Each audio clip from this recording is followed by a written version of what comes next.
Buenas noches. Hemos comenzado a hacer un estudio acerca de la carta del apóstol Pablo a los romanos en nuestra iglesia local y se me dio el privilegio de ser quien modere esta clase. No es una clase en la cual solamente voy a hablar, solamente voy a enseñar, sino que la idea es que los hermanos tengan intervenciones y aportes como lo han hecho. El día de hoy comenzamos con estas clases. Tenía la intención de grabarlo en vivo, pero por un problema técnico no se pudo. Por lo tanto, mi idea es dejarles el video de lo que hablamos el día de hoy para que puedan ustedes unirse a las clases por este canal.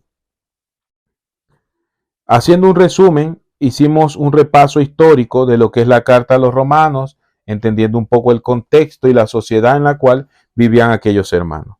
Al estudio le pusimos por nombre Una carta para mí, y la idea es que usted como creyente no mire la carta a los romanos como algo lejano, inalcanzable que se escribió hace 2000 años, sino que vea esto como una carta, como un mensaje vigente el día de hoy para su vida práctica, para su vida cristiana en santidad.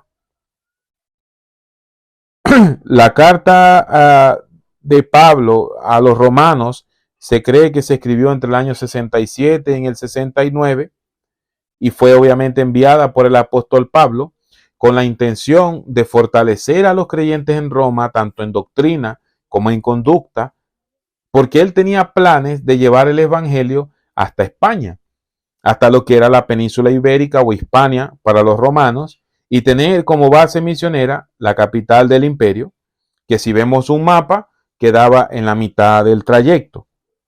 Probablemente la iglesia fue fundada por algunos judíos que estuvieron en el Pentecostés. Hechos capítulo 2, versículo 10 nos dice que había gente procedente de Roma que estuvieron presentes ahí, que posterior a la fiesta probablemente tuvieron que volver a su ciudad donde hacían vida regularmente, y lo que creemos es que ellos pudieron haber llevado el evangelio.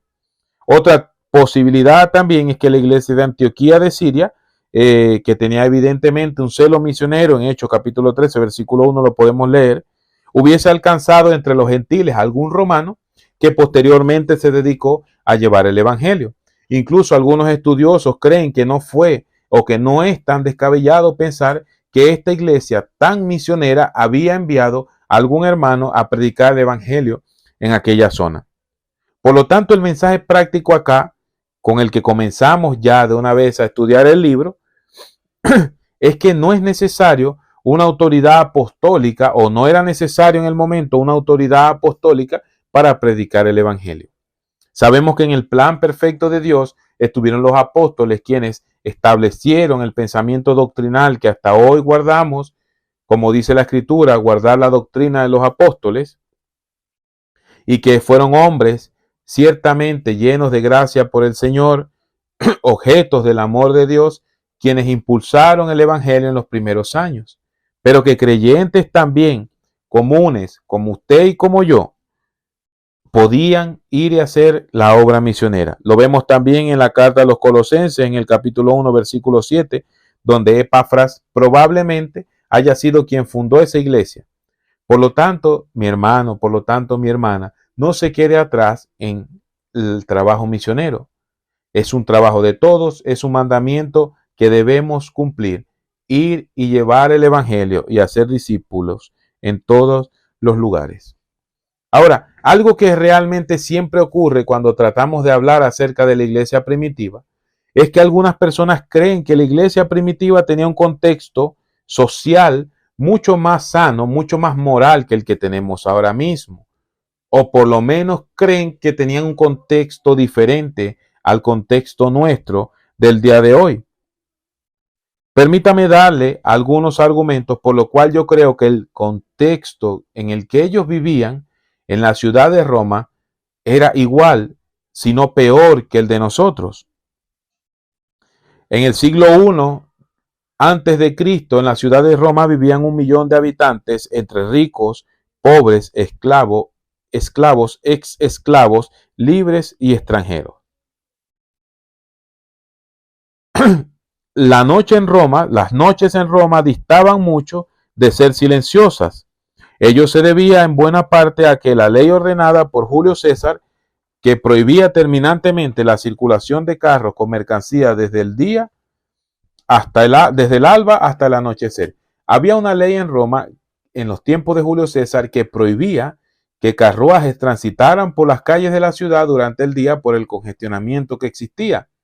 Y si usted lo piensa bien, no es muy diferente a una de nuestras capitales, el tráfico circulando, y al emperador se le ocurrió simplemente decir, bueno, que transiten en la noche, y por ahí leí algunos comentarios de historiadores que decían que dormir en Roma era casi imposible por el transitar, por los cascos de los caballos retumbando en las calzadas y por el transitar de los carruajes cargados. Por lo tanto, si usted está pensando que orar o tener un devocional en Roma durante la noche era mucho más calmado que en una de nuestras ciudades actuales, está algo lejos de la realidad. También sabemos que cuando Roma fue incendiada, el emperador Nerón culpó a cristianos y a judíos de estos, y a partir de ahí ellos fueron condenados a muerte. Otra cosa importante es que Nerón no solamente se casó más de una vez, sino que incluso se casó con un hombre, y estando casado con ese hombre, se casó con otro hombre. Por lo tanto, la depravación moral o la conducta moral de aquel tiempo, en el sentido sexual, era igual o peor que ahora. Viéndolo desde la perspectiva bíblica, no era una conducta muy apropiada. De hecho, imagínense cómo sería impartir el mensaje de Romanos capítulo 1, donde dice el Señor a través del apóstol Pablo que cambiaron el uso natural de la mujer por el que es contra natura y se encendieron en pasiones vergonzosas hombre con hombre, y Dios por eso lo entregó a mentes reprobadas. Este mensaje era un mensaje actual para la iglesia de Roma. Este mensaje era un mensaje de edificación y de cómo los cristianos en Roma podían o debían responder ante la inmoralidad sexual. Otra cosa que se asemeja en Roma a nuestras ciudades actuales es que se dice que en Roma existía una frase muy común entre los ciudadanos: no salgas de noche al menos que sea demasiado necesario. En este mismo sentido, Marcial decía que irónicamente solo un loco podía salir de noche en Roma sin haber hecho el testamento. Y Juvenal solía afirmar que de noche era más seguro aventurarse al bosque de Gallinaria o a las mismísimas marismas pontinas que en el centro de la ciudad de Roma. Pocos eran los que se atrevían a cruzar las calles durante la noche en busca de diversión. La inseguridad en la capital del Imperio Romano también era un problema. Por lo tanto, entre más nos sumergimos en su cultura y en su sociedad, notamos de que no es tan diferente a la realidad que vivimos los cristianos hoy en día. Y usted me puede preguntar en qué esto nos edifica, y es que, hermanos, los cristianos siempre hemos tenido problemas con la sociedad. Lo vamos a ver más adelante. Ahora quiero que se concentre en los ejemplos que le estoy dando. Y entre los ejemplos que traje una cita. Dice: temo vuestra bondad, que puede hacerme daño, pues vosotros podéis hacer con facilidad lo que proyectáis. Pero si vosotros no prestáis atención a lo que os pido, me será muy difícil a mí alcanzar a Dios. El propósito de Ignacio era, según él mismo dice, ser imitador de la pasión de su Dios, es decir, de Jesucristo. Esto lo escribió Ignacio de Antioquía a sus amigos que pensaban liberarlos, camino a ser ejecutado en Roma, probablemente en el año 108 después de Cristo, probablemente en el Coliseo romano. Por lo tanto, en temas de persecución tampoco distamos mucho. De hecho, nosotros creo que en ese sentido, o por lo menos en Latinoamérica o en el mundo occidental, en la mayoría de los países, distamos mucho de lo que estos hermanos vivían a principios del siglo I, a mediados del siglo I en la capital romana. Una aplicación para el día de hoy. Los cristianos siempre hemos enfrentado circunstancias difíciles. Por algo el Señor nos dice en Juan capítulo 16, versículo 33, estas cosas os he hablado para que en mí tengáis paz. En el mundo tendréis aflicción, pero confiad, porque yo he vencido al mundo. Romanos 8:18 dice, pues tengo por cierto que las aflicciones del tiempo presente no son comparables con la gloria venidera que en nosotros ha de manifestarse. Por lo tanto, hermanos, si una aplicación práctica tenemos acá, es que la realidad para esos hermanos, para esa comunidad de cristianos en la capital del imperio, no era una realidad muy diferente a la que nosotros vivimos el día de hoy. Quizás haya matices que nos distancien de ellos, o quizás en temas de persecución, por ejemplo, nosotros estemos aventajados para ello. La pregunta hasta acá es, ¿en qué te impide aplicar el mensaje que Pablo le da a la iglesia de Roma, o que el Señor a través de Pablo le da a la iglesia de Roma? ¿En qué te impide cumplir con tu deber evangelístico o cumplir con tu deber de conducta santa delante de Dios en tu sociedad del día de hoy? En pocas palabras, hermano, ¿qué tienen los romanos que nosotros no tengamos? Es un mensaje para todos los cristianos el día de hoy. Y a partir de ahí podemos empezar a leer la carta tomándola como persona. Ellos eran cristianos igual que nosotros, el mismo Espíritu Santo que mora usted y en mí, moraba en ellos, las mismas dificultades, quizás más dificultades que las que nosotros tenemos el día de hoy. Por temas de tiempo, esta enseñanza tuvo que terminar en Romanos capítulo 1, versículo 1, y quiero que me acompañen en sus Biblias para por lo menos la primera frase del libro la podamos conversar la noche de hoy. Dice el apóstol Pablo, Romanos capítulo 1, versículo 1, Pablo, siervo de Jesucristo, llamado a ser apóstol, apartado para el evangelio de Dios. Rápidamente podemos ir desglosando que Pablo se identifica como el autor, sin dejar lugar a dudas de que fue quien escribió la carta, o por lo menos quien la dictó. Históricamente no sabemos con exactitud en qué año nació el apóstol Pablo. Se cree que nació en los primeros 10 años del primer siglo, por lo tanto probablemente era contemporáneo con el Señor Jesucristo, y se estima que fue martirizado en Roma entre el 65 y el 70, y muchos incluso llegan hasta a pensar que fue en el año 60. Pablo llevó el evangelio desde Jerusalén hasta todo el rincón que le permitió pisar su vida. Tenía proyecciones de ir más allá en el momento en que fue arrestado en Jerusalén y llevado ya como prisionero hasta Roma. Pablo no usa su nombre hebreo, dando señal de que las cosas cambiaron, hermano, y aquí hay un mensaje bellísimo, y es que Pablo fue uno hasta el momento del encuentro con Cristo en el camino a Damasco, y a partir de ahí fue otra persona que usó su fuerza, que usó su contundencia y sus conocimientos hebreos para la gloria del Dios verdadero y de Jesucristo su Hijo. El apóstol Pablo antes de eso era un perseguidor de la iglesia, pero a partir de ahí él se convirtió en el mayor evangelista de su época.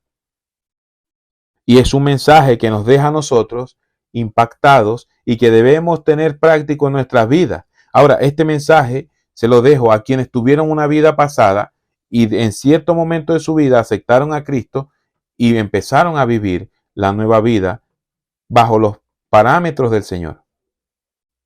¿Estamos nosotros a tener un cambio tan radical?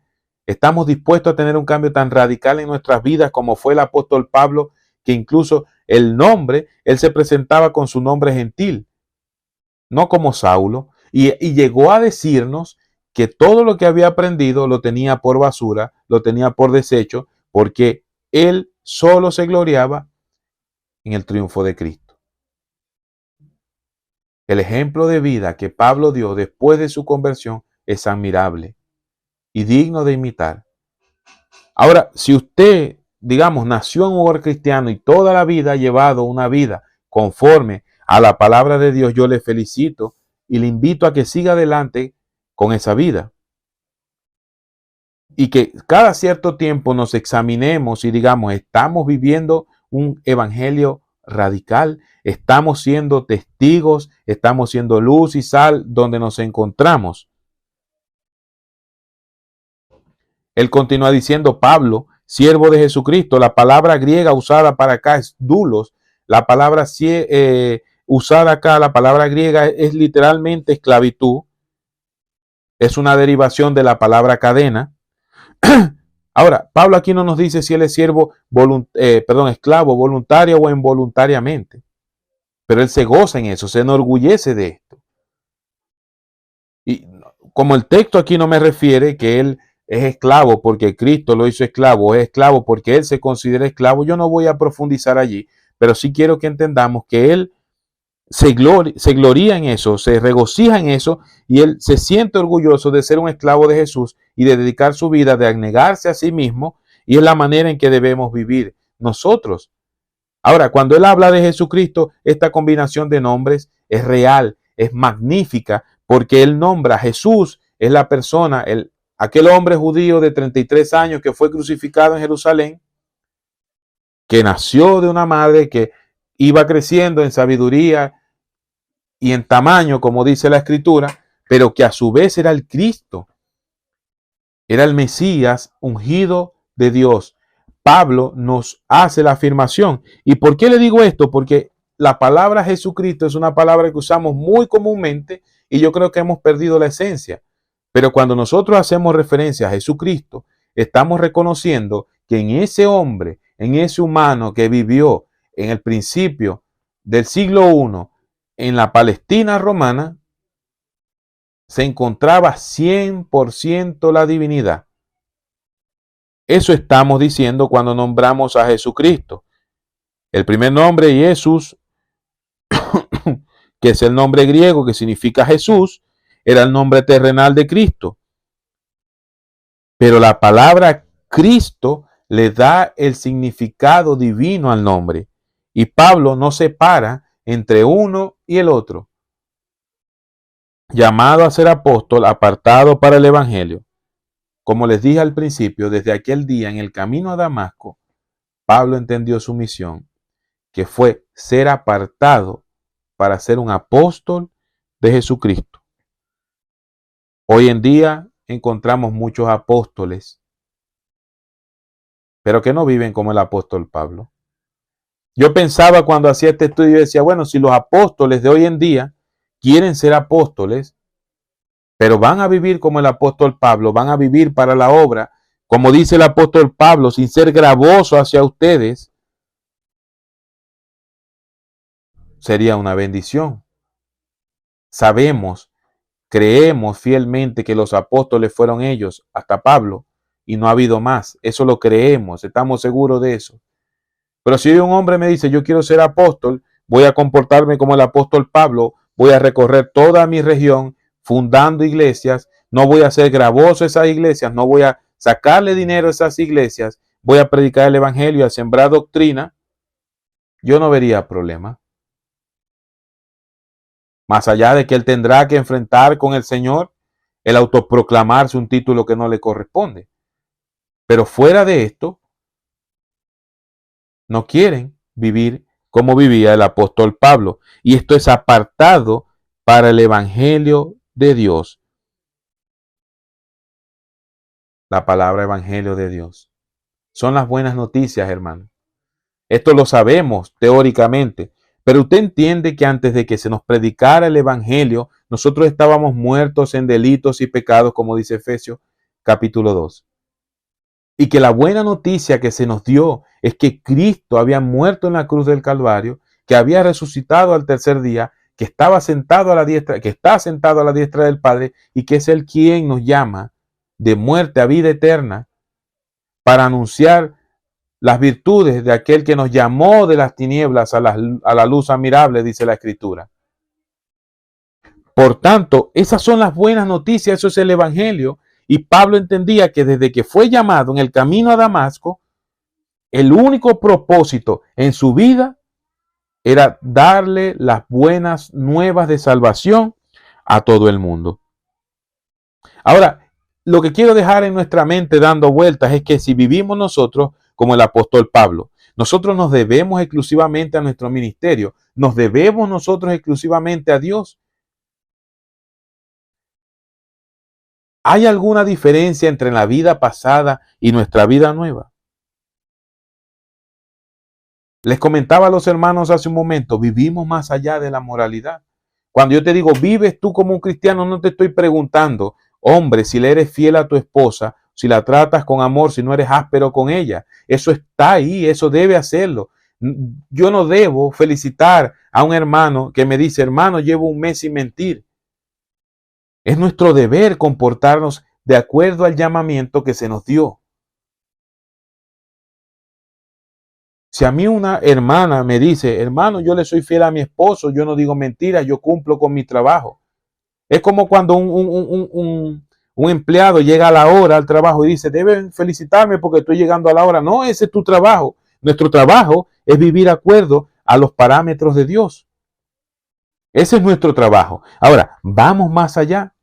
Tenemos una vida devocional. Cuando oramos, entendemos que Dios está ahí, que Dios nos está escuchando, que Él escucha nuestras oraciones, que Él ve nuestras acciones. Entendemos nosotros, hermanos, que la Biblia es la palabra de Dios y que es útil para redarguir, es útil para enseñar y para instruir en justicia. Y que si nosotros la leemos, vamos a ser perfectos, preparados para toda buena obra. ¿Entendemos nosotros eso? ¿Vamos más allá de lo que la moralidad nos dicta? ¿O somos simplemente moralistas? Que vivimos de alguna manera para que los demás nos vean que vivimos de una manera disonante con lo que predicamos.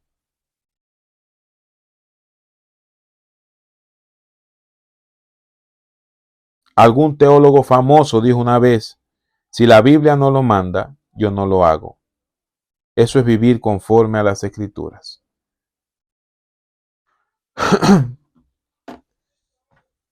Usted que me escucha, quiero dejarle para reflexión. La ciudad de Roma era una ciudad bastante complicada en el primer siglo, por decir poco, en términos morales, en términos de seguridad, en términos de desorden. Y sin embargo, el apóstol Pablo le hace exigencias a estos hermanos, como honrar a las autoridades. Romanos capítulo 13. En esa ciudad, en ese grupo de creyentes, en esa comunidad cristiana habitaban griegos y habitaban judíos. Y Pablo en el capítulo 14 les llama a que puedan conciliar sus diferencias en nombre del amor a Cristo. En el capítulo 12 les dice, os ruego, hermano, por la misericordia de Dios, que presentéis vuestro cuerpo como sacrificio vivo, santo y agradable a Dios. Ahora, el sacrificio que estos hermanos iban a tener que dar no era un sacrificio de levantarse los domingos temprano para llegar a la iglesia. Probablemente presentar vuestros cuerpos como sacrificio santo y agradable a Dios era llegar al extremo de tener que morir como exhibición pública del poderío del emperador. Ese es el mensaje. La pregunta es, si usted estuviera en esa ciudad con esas características, ¿estaría dispuesto a llegar allá? Y si su respuesta es sí, ¿por qué ahora en estas ciudades con estas características tan similares te mostramos tan poco como creyentes?